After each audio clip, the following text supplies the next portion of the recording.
반갑습니다. 할렐루야. 지난주에 뵙고 이번주에 또 뵈니까 굉장히 반갑습니다. 저는 미아교회 올 때마다 너무 흥분이 되고 기분이 좋습니다. 왜냐하면 제가 젊었을 때 미아 사거리를 지나서 저 아리랑 고개를 넘어가면은 성북경찰서가 있습니다. 성북경찰서장을 했습니다. 저는 또 성북경찰서가 의미가 있는 것이 제가 경찰 간부로 임관되고 나서 처음으로 발령받은 데가 성북경찰서 북악파출소장입니다. 그런데 그 파출소장을 끝나고 나서 한 십몇 년을 다른 보직에 다니다가 다시 성북서장으로 발령이 나서 왔습니다. 그런 경우가 참 드문데 제가 그런 영광을 남게 되었습니다. 그래서 저는 미아리, 아리랑 고개 이러면 굉장히 들어도 기분이 좋아요. 저 고향 땅에 가는 건가 이런 생각을 합니다. 그런데 사실 그 미아교회는 사실 미아리가 있는 종암 이쪽은 아닌데 이름만 미아교회 해놨지만은 굉장히 저한테는 정겹고 고향에 온 것 같은 그런 기분이 듭니다. 오늘 반갑습니다. 이 참 연휴 기간 중에 어디 놀러 안 가시고 저는 집이 청평인데 청평에서 오늘 여기까지 와보니까 서울서 저 속초로 내려가는 경춘선 고속도로는 꽉 막혀갖고 움직일 수가 없어요. 도로 전체가 주장입니다. 근데 저는 청평서부터 시작해서 막 달려오니까 평상시에 1시간 넘게 들리는데 서울로 들어가는 차가 아무것도 없어가지고 40분 만에 도착했어요. 그래서 너무 일찍 도착해가지고 예배 방해될까 싶어서 집사람하고 저 위버 그 아파트 상가야 커피숍에 들어가가지고 3, 40분을 커피 마시면서 집사람하고 이야기하다가 그래 시간 맞춰 왔습니다. 그 참 얼마나 은혜입니까? 참 이 산에도 가면 고목나무 몇 그루가 산을 지키지 않습니까?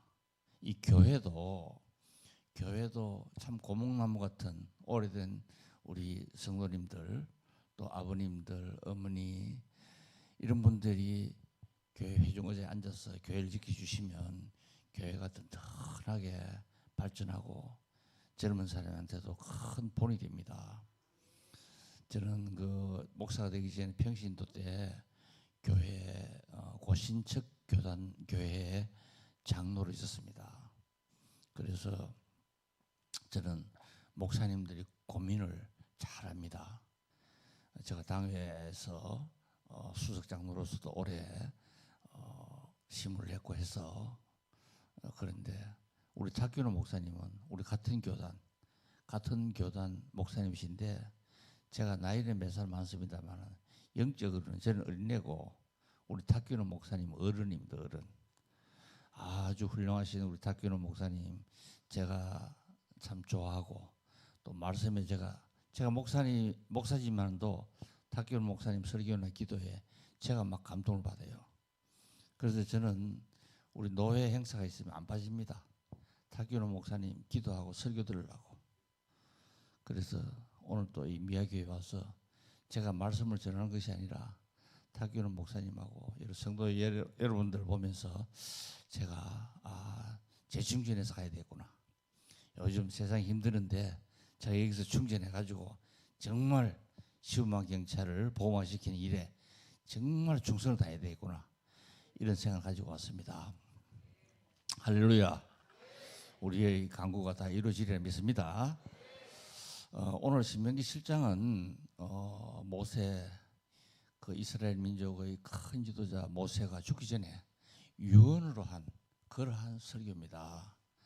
그래서 이스라엘 민족을 출애굽시켜서 광야에서 40년 동안을 갔다가 이스라엘 민족을 이끌어서 지금 가나안으로 들어가기 직전에 요단강 저편 말하자면 모압 평지에서 죽기 직전에 마지막 설교를 하는 그러한 성경 본문 내용입니다. 이 성경 내용 본문을 보면 그런즉 너는 알라 하는 것이 뭐냐 하면 너는 내가 너희 하나님이고 나는 신실한 하나님이다. 그 약속 잊지 마라. 평생 잊지 마라. 저는 이 성경 본문을 읽으면서 그런 생각을 했습니다. 제가 저는 어릴 때부터 출양을 해갖고 부산, 서울 이런 데서 공부를 했습니다. 공부를 했는데 한 번씩 이제 고향에 갈 때 부모님한테 가면은 갈 때는 좋았는데 올 때는 너무 마음이 안 좋아요. 내가 부모님을 떠나서 또 정말 아무도 없는 부산, 서울 객지에 와서 살아야 되는구나. 제가 서울에서 살 때는 공부할 때 말이죠.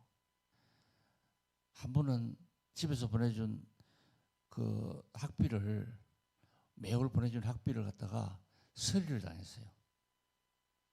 그 못된 놈이 우체국에서 돈 5만 원 바꿔 나오는 학생, 그 불쌍한 학생 돈을 갖다 털어가는 그 서리꾼이 있더라고요. 그래서 한 달을 갖다가 제가 하숙집 아주머니한테 얼마나 미안했겠습니까? 그래서 하숙집 밥 먹기 미안해갖고 아주머니 나는 라면 먹겠습니다. 그래가지고 라면을 한 박스 사와갖고 제가 거의 라면으로 떼었습니다. 점심은 친구들 밥 벤또 사오면 얻어먹고 그랬는데 그때마다 고향에 내려가서 부모님을 떠나올 때 부모님이 늘 하시는 말씀인 거예요. 어디 가든지 몸 건강하고 공부한다고 몸 상하지 말고 공부도 적당하게 하고 건강해야 뭐든지 할 수 있는 거야. 그러니까 절대 무리하지 마라. 특히 친구들하고 싸우지 말고 이웃 사람에게 좋은 말하고 그렇게 잘 살아라. 이런 말씀을 하세요. 그런데 오늘 이 모세가 이스라엘 민족에 그런 말을 하는 거예요. 이거 요단강 건너서 가나안 가면은 굉장히 무서운 사람들이 있어. 거기에는 이거보다 먼저 가나안 땅을 점령해 가지고 살아가는 7개 부족이 있는데 그 사람들은 이거보다 기골도 장대하고 힘도 세고 그리고 그 사람들은 철기병거를 가지고 있는 사람들이야. 굉장히 무서운 사람들이 살고 있는 그 땅에 자기 자식 같은 이스라엘 민족을 보내는 거예요. 그러면서 모세가 이스라엘 민족에 당부를 하는 겁니다. 너는 잊지 마라. 내가 네 하나님이고 너 하나님은 신실한 하나님인 줄 믿어라. 내가 항상 너와 같이 함께 할 테니까 너는 두려워하지 마라. 떨지 마라. 그런 거 아닙니까? 그래서 정말 참 신실하신 그 하나님이 죽기 직전에 모세의 입을 통해서 이스라엘 민족에 힘을 주고 계시는구나.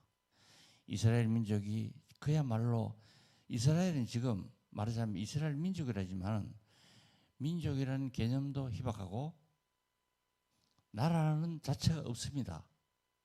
지금 우리 성경에는 이스라엘 민족이 출애굽을 할 때 60만이라고 하는데 보통 4인 가족을 기준으로 하면은 그 당시 시대를 보면 한 200만 정도가 출애굽을 할 때 옮기지 않나 싶습니다. 그런데 200만이라는 인구는 숫자가 적은 숫자가 아닙니다. 우리가 200만이라 하니까 이게 뭐 감이 안 오는데 우리나라에서 200만 정도의 도시가 어느 도시냐면은 대구시입니다. 대구시. 대구시가 230만입니다. 230만의 대구시 시민들이 하루에 어느 날 갑자기 야 서울 올라오자. 대구에 어떤 요즘 잘 나가다가 요즘 오븐이 미끄러졌죠. 홍준표 시장 같은 사람이 나타나가지고 야 우리 대구 살기 힘드니까 서울 올라가자. 이거 지금부터 보따리 사고 나와. 230만 원 보따리 사고 나와가지고 서울로 걸어 올라온다고 생각해 보세요. 보통 일이 아니잖아요. 그렇지 않습니까? 그 쉬운 일이겠습니까? 그런데 지금 모세는 이스라엘 민족 200만 명을 그것도 노예 생활하는 거지 같은 사람들 노예 이스라엘 민족 200만 이끌고 지금 시나이 반도라는 그 광야지대를 통과해가지고 왔는데 한 달 반만 올 수 있는 그런 거리를 갖다가 말 안 듣고 까불다가 40년을 헤매게 만들어 버린 거예요. 40년. 우리도 항상 조심해야 되는 것이 불순종하고 말 안 듣고 까불고 교만하면은 하나님의 진노가 따르는 거예요. 지금 오늘 성경에 뭐라고 말씀하십니까? 네가 나를 사랑하고 나의 계율을 지키면 천대 만대까지 내가 복을 줄 것이고 네가 내 말 안 듣고 까불면 너는 죽는 거야. 그걸 갖다가 앞으로 가는 땅에 가더라도 잊지 마라. 그 말씀하는 거 아닙니까? 쉽게 이야기해서. 그래서 참 우리가 살아가면서 여러 가지 상황이 많지만은 우리가 절대 상황에 흔들리지 말고 정말 교만하지 말고 힘들고 어렵더라도 좌절하지 말고 이래 살 필요가 있는 거예요. 저도 이제 원래 70이 넘었습니다. 그래 보입니까? 제가 70 넘어까지 살면서 얼마나 많은 세상에 좋은 것도 많았지만 험한 꼴도 많이 봤겠습니까? 제가 우리 탁균호 목사님 뵈면은 외모만 보면은 굉장히 귀한 집 자식이고 손에 물 한 방울 안 묻힌 사람 같지요. 근데 탁균호 목사님도 어렸을 때 아버님 목사 밑에서 아주 어렵게 사신 분이에요. 저도 마찬가지입니다. 나이 보면은 굉장히 고생도 안 사는 것 같지만은 제가 특전사에서 4년 10개월간 공수부대에서 4년 10개월간 있으면서 하늘에서 떨어진 점프만 126회 했습니다.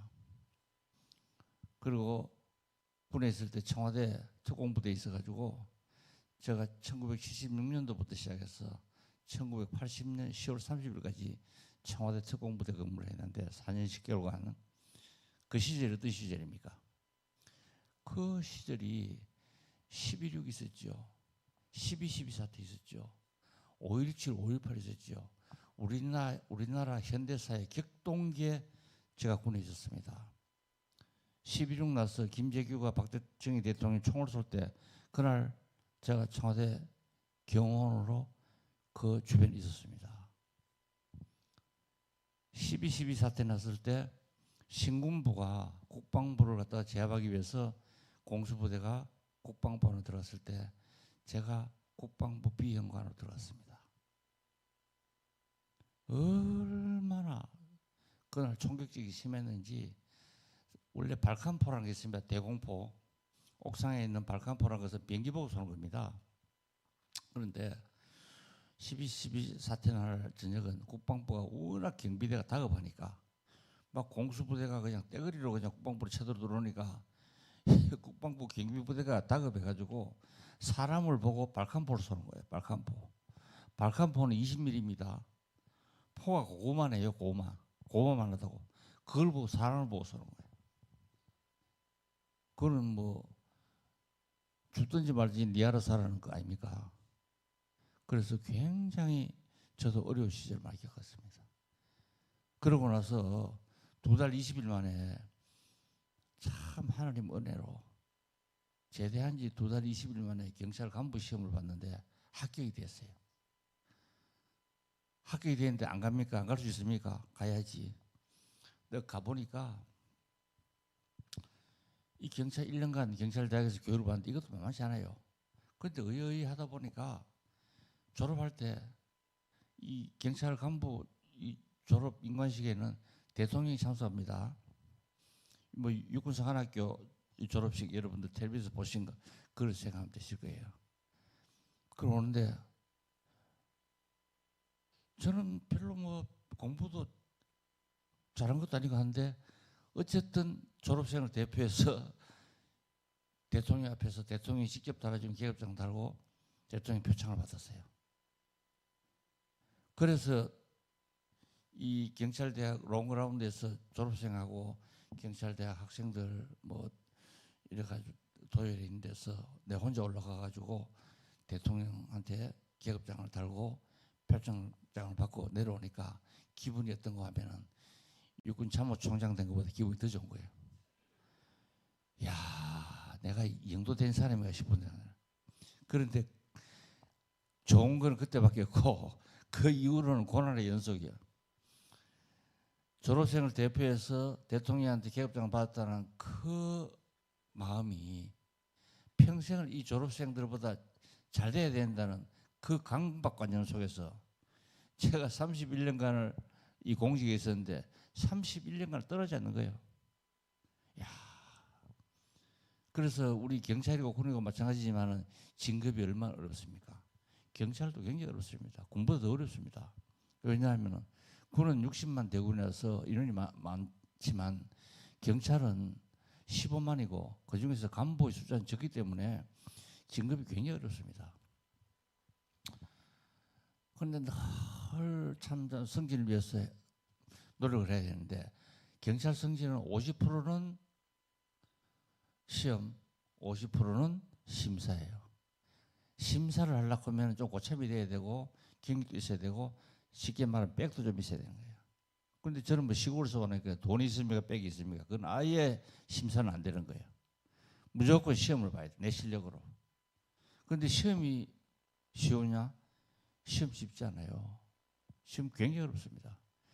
일반인들은 경찰 관 들어갔다가 뭐 칠밥통이 뭘 하는데 나 그 사람한테 묻고 싶어요. 칠밥통이 왜 생기는지. 무지하게 어렵습니다. 경찰관 승진하는 거. 그런데 제가 경찰 간부로 인관하는 것도 2달 20일만 인관하는 것도 하나님의 은혜고 제가 31년간 공직에 있으면서 승진하는데 한 번도 누락이 안 되는 것도 하나님 은혜예요. 할렐루야. 여러분 그 경찰서장도 하기 힘듭니다. 서장 만나기 잘 힘들죠. 그런데 서장 위에 경무관 장관 더 힘듭니다. 군에서 장군에 해당되는 거예요. 예를 들어서 총경 서장들이 한 700명 되는데 서장급 계급이 700명 되는 데서 12명 진급시킨 거예요. 12명. 무지하게 힘들어요. 그런데 뭐 백이 있어야 되는데 저는 촌놈이라서 백이 있어야지. 돈도 없고 백도 없으니까 어디 뭐 백 쓸 일도 없어요. 그러니까 시간 많아서 좋더라고. 그런데 희한하게 내가 진급할 때 되면 일이 터지는 거예요. 어떤 일이 터지느냐. 다른 사람이 도저히 감당이 안 되는 일이 터져버려요. 제가 성북서장이 끝나고 나서 경무관이 되기 위해서 경찰청 감사과장을 하는데 서울에서 살인사건이 대형 살인사건이 터진 거예요. 그 살인사건이 뭐냐면 나중에는 살인마 유영철 사건이라고 여러분 아시죠? 너는 알고 있다, 너는 알고 있다는 그 영화도 나오고 그랬어요.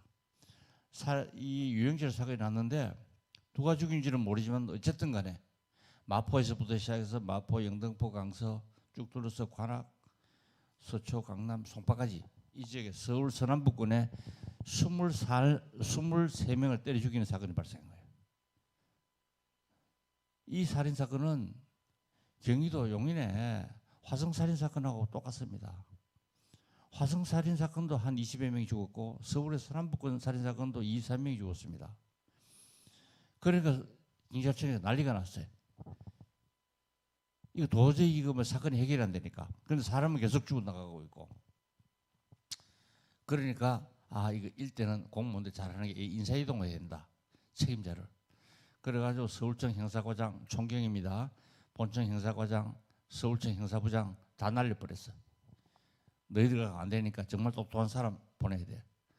똑똑한 사람을 갖다 또 집어넣어도 또 안 되는 거야. 그러니까 한 2년 사이에 총경 경무관들이 엄청 옷을 벗었습니다. 그러니까 국회가 나서서 어떻게 하냐면 그러면 경찰청장 네가 책임지고 옷 벗고 나가. 경찰청장하고 서울청장 너희들 옷 벗고 나가야지. 그래야 이 지휘가 되지 다른 사람은 안 돼. 이런 상황까지 온 거예요. 그러니까 경찰청장이 굉장히 다급한 겁니다. 그래서 전국에서 총경급으로 가서 다 심사를 해가지고 서울청 형사과장을 누구를 보내야 이 사건을 갖다 해결할 것인가. 경찰청하고 서울청에서 엄청난 고민을 했을 거 아닙니까? 왜? 자기 목이 날아가니까. 그랬는데 제가 감사과장은 전국 다니면서 감사하는 과장입니다. 제가 전라북도 지방청 감사를 하고 있는데 청장한테 전화가 왔어요. 당신 말이야 전화 대답하지 말고 듣고만 있어. 예, 내가 오늘 당신 발령을 낼 거야. 발령을 했는데 서울청 형사과장 발령 낼 거야. 그러니까 두말 하지 말고 오늘 저녁 바로 올라와. 이거예요. 내일 아침 부임하라는 거예요. 경찰에 있었던 분은 알지만은 경찰청 감사과장은 경무관 되는 자리입니다. 그만큼 중요한 보직입니다. 중요한 보직에 있는 사람을 서울청 형사과장 그 하위 이 기관의 과장으로 발령을 내겠다는 거예요. 그것도 지금 살인사건이 23건이 해결이 안 돼가지고 과장, 부장, 청장이 목이 흔들거리는 그 자리에 저를 발령을 내겠다는 거예요. 기분 좋겠습니까? 기분이 무지하게 더럽지. 내일 모레면 내 경무관 다는데 말이야. 이 사람들 왜 이러나. 제가 기분이 나빠가지고 서울 안 올라오고 전주에서 전북지방청이 전주에 있는데 전주에서 직원들한테 물어봤어요. 야, 이 근방 전주 주변에 제일 영발 잘 받는 산이 어떤 산이고? 했거든요. 전주에서 모악산은 참고로 김일성 할아버지 묘가 있습니다. 그리고 일지선생 김일우이라고 단학 있죠. 단학에 김일운 씨가 거기서 깨우쳤다 해가지고 유명한 산입니다. 모악산 장군봉이 제일 영발이 센다 그러는 거예요. 좋다. 그럼 내가 서울 올라가서 모악산 장군봉에 올라가서 하나님한테 기도는 좀 드리고 올라가야 되겠다. 그래가지고 아침에 감사 간 사람이 등산복이 있습니까? 운동화만 새로 한 개 사가지고 양복을 입고 그 모악산 장군봉까지 올라갔어요. 올라가가지고 간절하게 기도했습니다. 이게 과연 잘된 일인지 잘못된 일인지 하나님 응답해 주십시오. 내가 지금 잘 나가고 있는데 이렇게 지금 7월 달입니다. 7월 달이면 12월 달에 심사하기 때문에 불과 5달밖에 안 남았어요.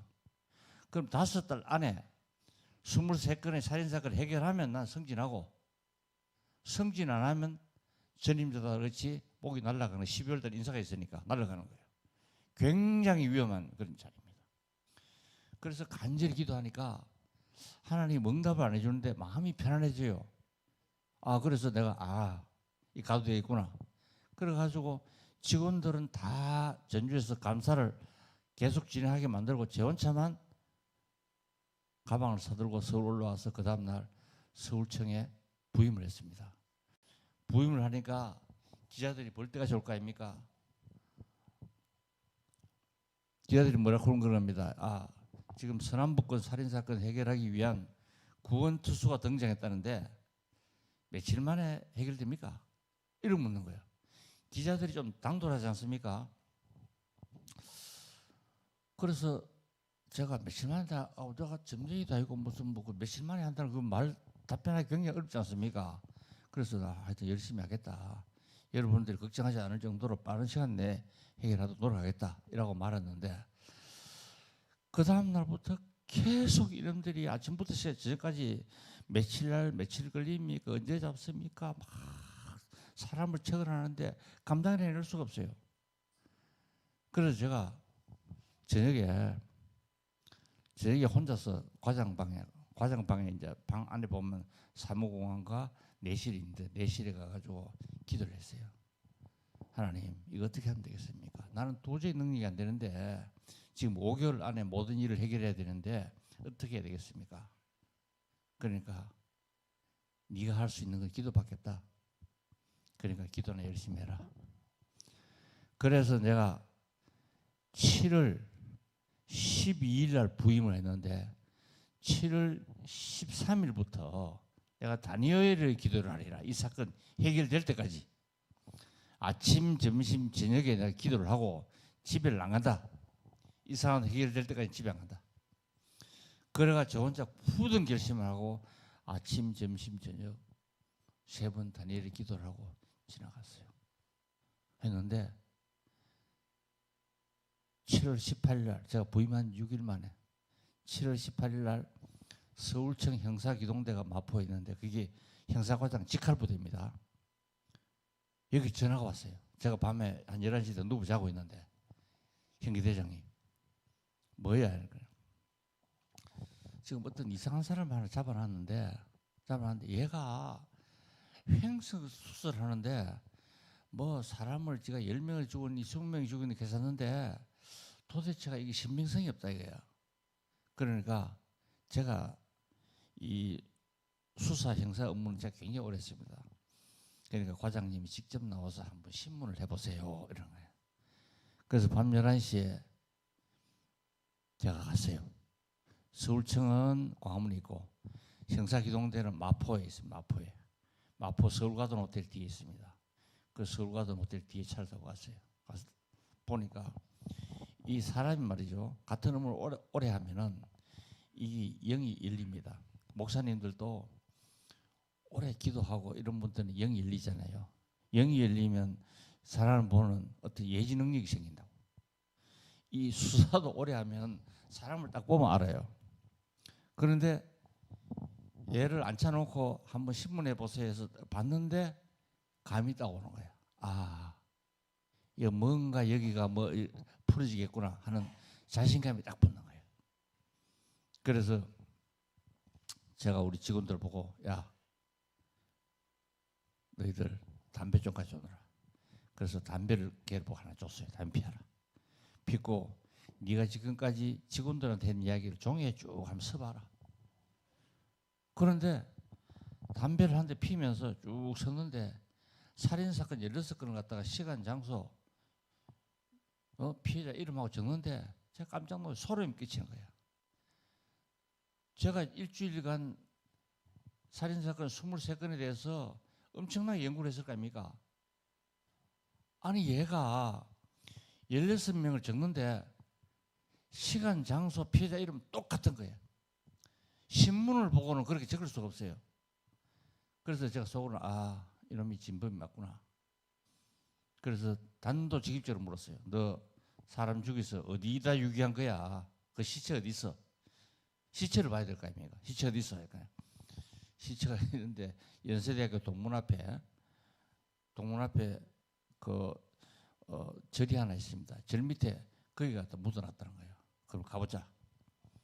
그래서 밤 12시가 넘어서 제하고 형기대장하고 얘하고 지고 난 사람하고 많이 가면 또 기자들이 눈치채니까 그래가지고 비는 척척 내리는데 연대 동문 앞에 그 절 앞에 갔어요. 가니까 비가 오니까 땅이 물러가지고 손으로 막 파도 되는 거야. 손을 갖다 한 20cm 파니까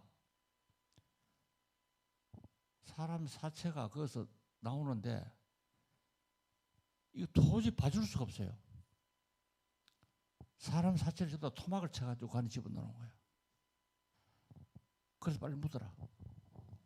그래가지고 잡아보니까 살인마 유영철이야. 23사람을 죽인 살인마 유영철이를 갖다가 제가 근거를 했는데 제가 뭐 근거했습니까? 저는 물어본 것밖에 없지. 지발로 들어온 거예요. 지발로.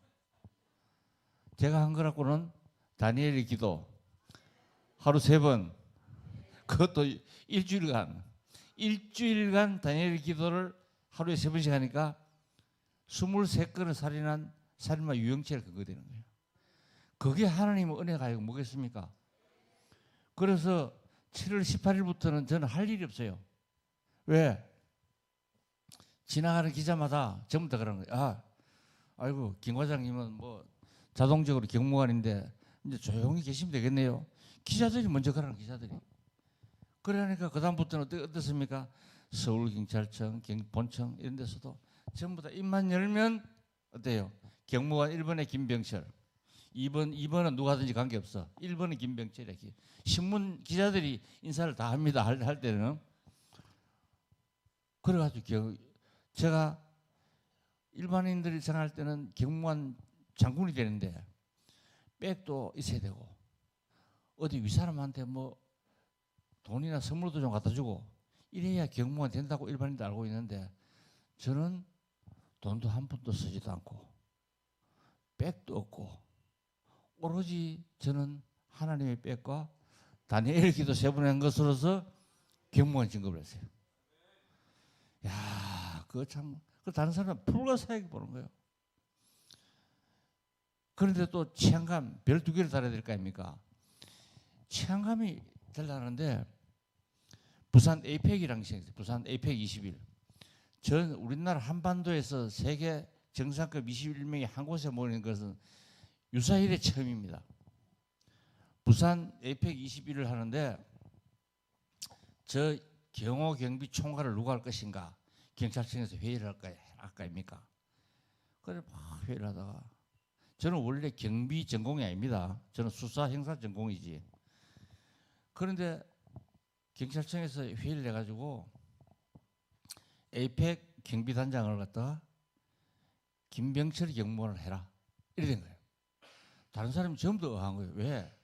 저보다 경비도 잘하고 군도 잘하고 정보도 잘하고 거기에 정통한 사람들이 세는데 경무원들이 있는데 저는 도둑놈 강도 잡는 게 전문인데 도둑놈 강도 잡는 사람을 세계 정상 21명이 오는 에이펙 21의 총괄 단장으로 빠는 거예요. 이 총괄 단장이 되면 어떤 거냐 하면은 군, 경찰, 국정원, 미군 부대까지 전부 다 지휘해야 됩니다. 그래서 휘하에 몇 명이냐? 32,000명이에요. 32,000명.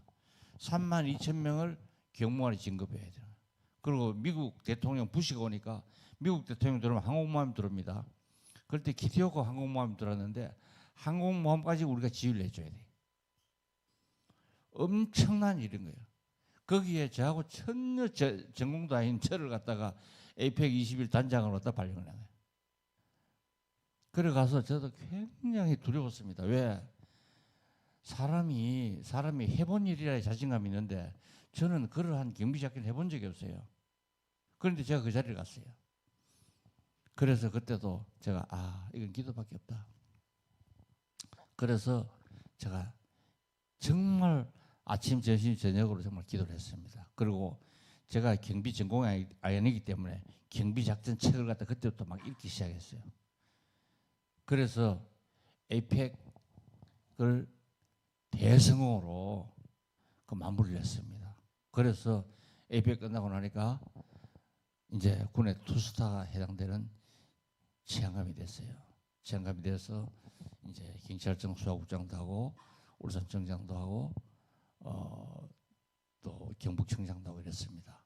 그래서 저는 현직에 있으면서 늘 그랬습니다. 경찰은 주일날 제일 바쁩니다. 왜냐하면 간부는 특히 그렇습니다.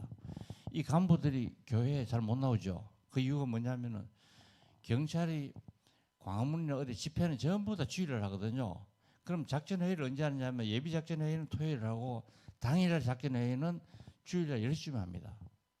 그러니까 주일 예배 참석할 수가 없어요. 주일 성수가 아예 안 되는 거예요. 그래서 제가 믿는 사람으로서 굉장히 가슴이 아픈 거예요. 왜? 교회 안수집사하고 장로인데 주일 성수를 할 수 없는 거예요. 그렇다고 해서 일 놔둬놓고 나 교회 갔다 올 거야. 밑에 부하들은 다 앉아가지고 작전회의 하려고 하는데 지휘관이 나는 교회 갈 거야 하고 갈 수는 없잖아요. 내가 앉아 있어야지. 그래서 제가 시간 날 때마다 새벽에 나가서 서울청 바로 앞에는 종교교회가 있습니다. 종교교회 새벽기도 나가가지고 늘 기도했어요. 하나님, 제가 지금은 현직이기 때문에 이 직무에 충성을 다하는 것도 하나님 앞에 충성하는 거 아니냐. 내 직무를 통해서 충성하겠다. 그 대신 주일 성수 못하고 이런 것을 아버지 하나님께서 이해를 해주신다면 내가 퇴직하고 나서 정말로 아버지가 좋아하는 교회도 짓고 또 정말 충성된 종으로서의 역할을 다 하겠다. 그래 기도를 했는데 퇴직할 때가 됐어요. 퇴직할 때가 되니까 나는 충성된 종으로 살고 싶은데 정치권에서도 막 부르는 거예요. 울산 시장 나오느라 울산 국회의원 나오느라 정치권에서 막 코라는 거예요. 그 다음에 또 대형 로펌에서는 우리 경찰에서는 저만큼 수사 업무를 많이 하는 사람이 없습니다. 그래서 대형 로펌에서 그 로펌 고문을 오느라 고액 연봉을 줄 테니까 오느라 또 동국대학교 경찰행정학과 같은 데서는 그 행정학과 전임 교수로 오느라 막 토를 들어요. 저는 원래 하나님한테 서운하기로는 퇴직하고 나면 제대로 된 충성된 종이 되겠다고 했는데 엉뚱한 데서 이야기가 들어온 거예요. 뭐 백석 신대원이나 이런 데서 들어와야 되는데 그런 안 들어오고 교회에서는 안 들어오고 엉뚱한 데서 돈 많이 줄 테니 네 와서 일하라는 거예요. 그래서 제가 굉장히 고민을 했습니다. 그래서 이 정치도 물론 가족들도 반대했지만 내가 정치로 가면 평생 저 정말 참 혼탁한 세계 또 살아야 되고 또 뭐 연봉 때문에 로펌 가고 대학 가고 하는 거 아니다. 내가 하나님께 평생을 서운한 대로 내가 현직에 있을 때 제대로 충성된 그러한 신앙인이 아니었기 때문에 퇴직하고 나서 정말로 충성된 종으로서 살아야 되겠다. 그래서 2012년도 12월 31일 날 퇴직하고 2013년도 3월 1일 날 백석신학대학원에 제가 입학을 했습니다. 입학을 하고 그 해 1학년 때는 신학 공부를 하고 2학년 때부터 북방 선교회를 개척해가지고 저 탈북자들 계속 법률 상담해주고 그래서 2014년도부터 시작해서 지금까지 목회 길을 걷고 있습니다. 목회 길을 걷고 있는데 제가 참 가슴 아픈 게 뭐냐면 제가 31년간을 경찰에 참 여러 가지로 힘든 일도 있고 많았지만은 제 능력에 보다 더한 말하자면 자리도 주시고 길을 열어주시는 그 하나님께 보답하기 위해서는 내가 몸담았던 그 내 마음의 고향, 내 고향이 경찰 조직, 저 경찰 조직을 갖다 복음화시켜야 되겠다. 그러한 사명감이 굉장히 와닿는 거예요. 여러분 잘 아시겠지만은 경찰관들은 교회 생활 잘 못합니다. 주일 생활 안 돼요. 그래서 일반인들이 보험화율이 20%인데 경찰은 보험화율이 99%가 안 됩니다. 15만 경찰 중에서 실수조사를 해보니까 13,000여 명밖에 안 돼요. 크리스찬이라는 사람이. 미전도 종족이 멀리 있는 것이 아니라 우리 옆에 있는 거예요. 그런데 그 경찰은 국민의 생명과 재산을 위해서 지금도 여러분이 잠들어 있을 때 그 사람들은 순찰을 돌아요. 그 사람들이 생명을 담보로 해서 우리의 생명이 안전해지는 겁니다. 그런데 그 사람들에게 복음을 내가 하나님이 내게 주신 그 은혜와 축복을 갖다가 저 사람들도 받게 만들어야 되겠다 하는 것이 사명으로 와닿는 거예요. 그래서 제가 경찰 선교회를 맡아가지고 지금까지 있습니다. 그래서 경찰 보험하는 경찰 한 사람의 영혼 구제가 끝나는 게 아닙니다. 한 사람의 영혼 구원은 보통 일반 전도일 때 하는 것이고 경찰은 70%가 중앙부처에서부터 시작해서 저 지난 무주에 있는 그 읍면동까지 경찰 기관이 다 있어요. 거기에 15만이 다 배치되어 있습니다. 그 중에서 경찰 업무의 70%는 사람을 보면서 하는 업무예요. 국민과 만나서 하는 업무라고. 그래서 경찰관 한 사람의 영혼 구원은 그 한 사람의 영혼 구원을 끊는 것이 아니고 5천만 국민의 선교사직 역할을 감당할 수 있는 사람을 배출해내는 겁니다. 그래서 우리가 15만 원을 갖다가 복음화시키면 선교사 15만 명을 양육을 해서 세상으로 내보는 것과 똑같은 것입니다. 앞으로 우리 통일 공간에 있죠. 지금 정부에서 가지고 있는 통일 TF를 보면은 남북 간의 여러 가지 상황을 보면 한반도 통일은 흡수 통일이 될 수밖에 없습니다. 왜냐하면은 통일은 비용이 들고 강한 사람이 약한 사람을 흡수하게 되어 있습니다. 약한 쪽으로 흡수되질 않아요. 그러면 전쟁이 일어나기 전에는 북한이 남한에 흡수되게 되어 있습니다. 그럼 그 방식은 유엔에 의해서 통일이 되는 거예요. 그 통일이 될 때 지금 어느 정도 병력이 올라가냐면 한국에 있는 군이 20만이 올라가서 두만강 압록강 방어를 하는 겁니다. 그 다음에 북한 지역에 경찰에 7만 명 올라가야 됩니다. 그럼 북한에 있는 군인과 경찰은 뭐 하느냐? 그거는 전부 다 무장 해제를 시켜야 돼. 그 북한 지역을 흡수 통합하면서 그 사람에게 무장병을 놔두면은 예멘과 같은 상황이 발생하는 거예요. 한쪽이 흡수 통합하면 반대쪽에 있는 무장세는 반드시 무장 해제를 시켜야 됩니다. 서독도 마찬가지입니다. 독일 통일할 때도 조용히 지나갔지만 동독 무장 세력은 전부 다 무장 해제시키고 동독에서 서독에서 다 했습니다. 우리도 마찬가지입니다. 그래 됩니다. 그러면 7만 명이 올라가야 되는데 그 7만 명이 올라가서 북한 지역에 활동하면 그 사람들이 북한 사람들이 최초로 만나는 남한 사람이 그 경찰관인 거예요. 왜? 통일은 시작되면 3년간은 주민 이동을 통제합니다. 주민 이동이 많으면 통일이 안 되는 거예요. 왜? 지금은 법이 다르고 또 화폐 다니고 모든 게 다르기 때문에 이걸 통합해서 통일 대통령을 선출할 때까지가 통일 공간이라는데 통일 논의가 시작돼서 통일이 완성될 때까지를 가장 빠른 시간이 3년을 보는 겁니다. 그 3년 동안은 거기가 주민 통제를 해가지고 그러한 정책들이 수행이 됩니다. 화폐도 통일해야죠. 법도 통일해야 되죠. 통일 국회도 구성해야 되죠. 통일 대통령 뽑아야죠. 이 일이 많다고. 그런데 그때에 경찰관 7만 명 중에서 10,000명의 평신도 크리스찬이 섞여서 북한에 올라간다면 그 사람이 우리나라의 교회에서 파송되는 목사님, 선교사님들 이 사람들 오기 전에 그러한 교두보 역할을 할 수 있는 거예요. 그래서 우리 경찰 선교회는 모토가 겁니다. 평신도 사역자 10,000명을 양육하자. 10,000명을 양육해서 앞으로 통일 공간에서 7만 명의 경찰관 중에서 10,000명의 예수 경찰을 보내자. 그래서 그것이 우리 백석총회에서 그 주장이 받아들여져서 백석총회는 작년 9월달에 이 경찰 선교 훈련을 개설할 수 있는 법안을 통과시켰어요.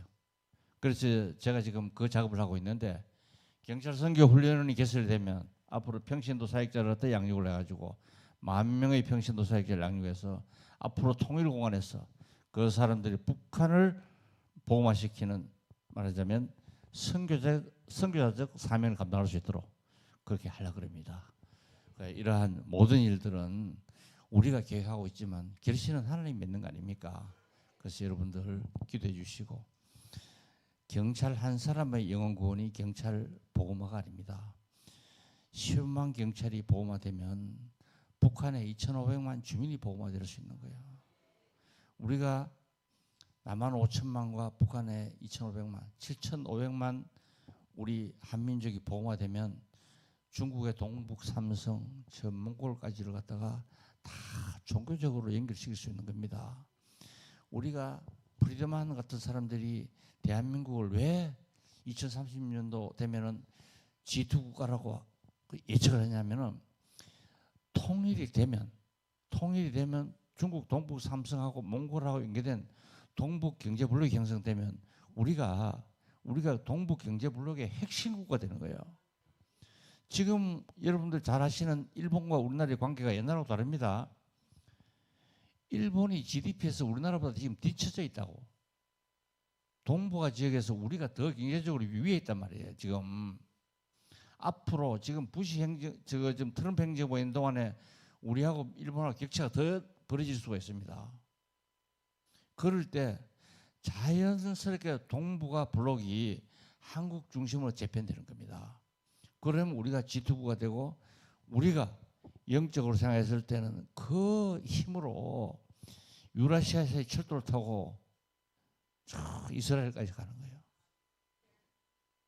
땅끝 선교가 한두 사람 선교가 가서 이루어지는 것이 아니고 집단적인 힘이 에너지화 돼가지고 동진을 해야 되는 겁니다. 그래서 그 경찰 복음화는 시우만 경찰 복음화, 또 한민족 복음화, 또 동북아 복음화의 중심 역할을 할 수 있을 뿐만 아니라 예수님이 우리에게 명령하신 땅끝까지 선교하라는 그 예수님의 지상 대명령을 갖다 수행할 수 있는 것이 경찰 복음화다. 이렇게 생각해 주시고 여러분들이 기도해 주시고 동참해 주시면 정말 감사하겠습니다. 기도하겠습니다.